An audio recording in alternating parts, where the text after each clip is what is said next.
America didn't become rich by working harder. It became rich because the world was forced to use its money.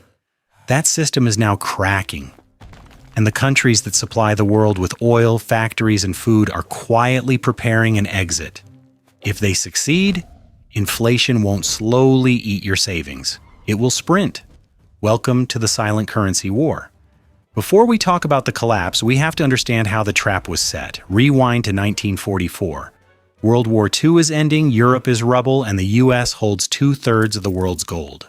So, at a hotel in Bretton Woods, New Hampshire, the US makes the world an offer it can't refuse. We will back the dollar with gold, and you back your currencies with the dollar. It was a brilliant deal. The dollar was literally good as gold. It created stability. It built the modern global economy. But politicians have a bad habit. They like spending money they don't have. By the 1960s, with the Vietnam War and massive welfare programs, the US was printing way more paper dollars than it had gold in the vault. Other countries noticed. France even sent a battleship to New York to demand their gold back. The jig was up. So, on August 15, 1971, President Richard Nixon went on TV and temporarily suspended the gold standard. Spoiler alert, it wasn't temporary. Overnight, the dollar became a piece of paper backed by absolutely nothing but trust. By all economic laws, the dollar should have died right there. But the US had an ace up its sleeve, or rather, a diplomat on a plane. In 1974, Henry Kissinger flew to Saudi Arabia with a masterstroke deal that would save the American empire. The terms were simple.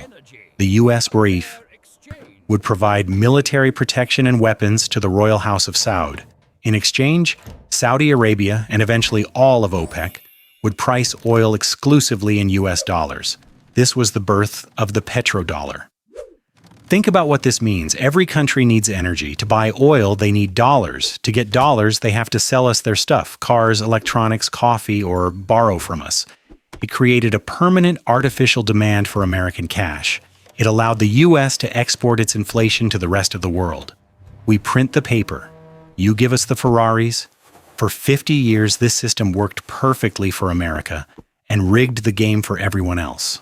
But now, for the first time in history, the world's biggest energy buyers and sellers are meeting in the same room, and they are asking a dangerous question. Why do we need the middleman? So, if the petrodollar system was such a perfect cheat code, why is it breaking now? It comes down to one specific date, February 26th, 2022. When the conflict in Ukraine escalated, the US and its allies didn't just send tanks, they dropped a financial nuke. In an unprecedented move, the West froze over $300 billion of Russia's central bank reserves held overseas. Now put politics aside for a second and look at this from a banker's perspective in Beijing, Riyadh, or Brasilia. The message was loud and clear. Your dollars are not yours. They are permission slips from the US Treasury. And if we don't like what you do, we can turn your national savings to zero overnight. This was the glitch. The moment the dollar went from being a neutral store of value to a political weapon. And the data proves the panic is real. According to the World Gold Council, in 2022 and 2023, global central banks bought gold at the fastest pace since 1967. Why? Because gold is the only asset you can own that doesn't have a counterparty risk. You can't sanction a gold bar in a vault in Shanghai, but it gets worse. While the US is busy weaponizing the dollar abroad, they are debasing it at home. Let's look at the domestic glitch. The US national debt has exploded past $34 trillion. We are adding $1 trillion of debt roughly every 100 days. The Federal Reserve printed nearly 40% of all US dollars in existence just during the pandemic years. This brings us to the Triffin dilemma. It's an economic paradox that states a country cannot maintain a global reserve currency and a healthy domestic economy forever. To provide the world with dollars, the US must run massive trade deficits. Eventually, the debt becomes so large that trust collapses. We have reached that tipping point. And here is where BRICS enters the chat. They aren't just complaining, they are doing the math. In terms of purchasing power parity, PPP, the BRICS nations have now officially overtaken the G7 countries in global GDP share. They control the majority of the world's resources. Russia and Saudi Arabia have the energy. China has the manufacturing. India has the labor and tech. Brazil has the agriculture.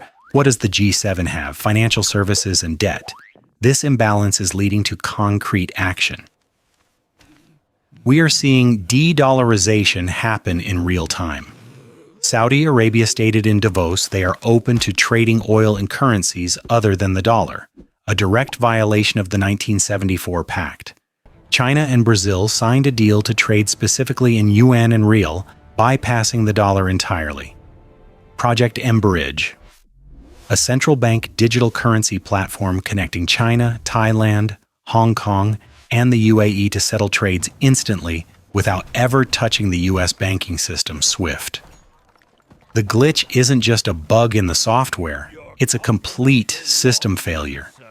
The world is realizing that holding US dollars is like holding stock in a company that is drowning in debt and actively suing its own customers. So what does this dollar killer actually look like? Forget the idea of a BRICS coin that you use to buy milk in Shanghai or Mumbai. They aren't trying to create another euro. That would be a disaster. Instead, economists believe they are building a trade settlement unit. Let's call it the unit. Here is the difference using a casino analogy. Right now, the global economy is a casino where the US is the house. We print the chips, dollars. Everyone else works hard to win those chips, but at any moment, the house can change the value of the chips or kick you out. BRICS is saying, we don't want your chips anymore. We're going to start betting with gold, oil, and wheat. The proposed system is a currency backed by a basket of real commodities. 40% gold, 60% resources. This is the ultimate anti-fiat weapon. While the dollar is backed by full faith and credit, which is just fancy talk for debt, this new unit would be backed by hard assets, stuff you can actually drop on your foot. Now you might be thinking, cool story, but I live in Ohio, not Russia. Why do I care? Here is the nightmare scenario, the Great Reflux.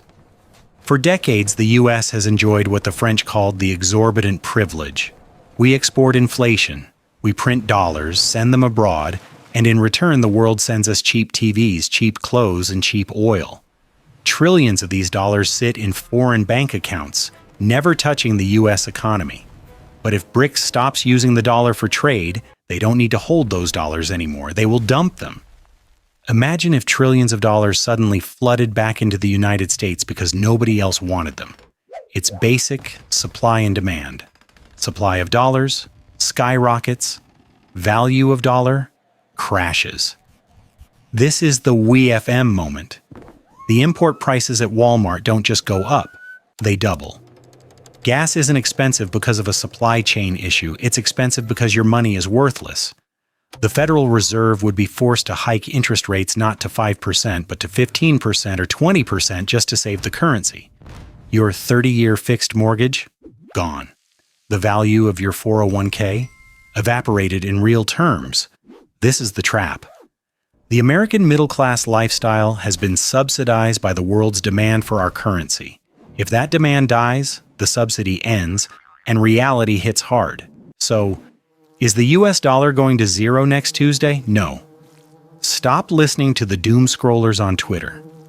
The dollar is still the cleanest shirt in a dirty laundry basket. The global banking system is too entangled to unravel overnight. But the era of King Dollar, the era where the US could print money without consequences and dictate terms to the entire planet, is officially on life support. We are watching history rhyme. The Dutch guilder dominated the 17th century. Gone. The British pound ruled the 19th century. Replaced. The US dollar had an 80-year run. The silent war isn't about BRICS destroying America. It's about the world moving from a unipolar system, where one boss makes the rules, to a multipolar system. For the rest of the world, this looks like freedom. For the United States, it looks like a wake-up call. We can no longer rely on the privilege of our currency to fund our lifestyle. We actually have to start making things, balancing budgets, and producing value again. The party is over, the bill is due, and the waiter is speaking Mandarin.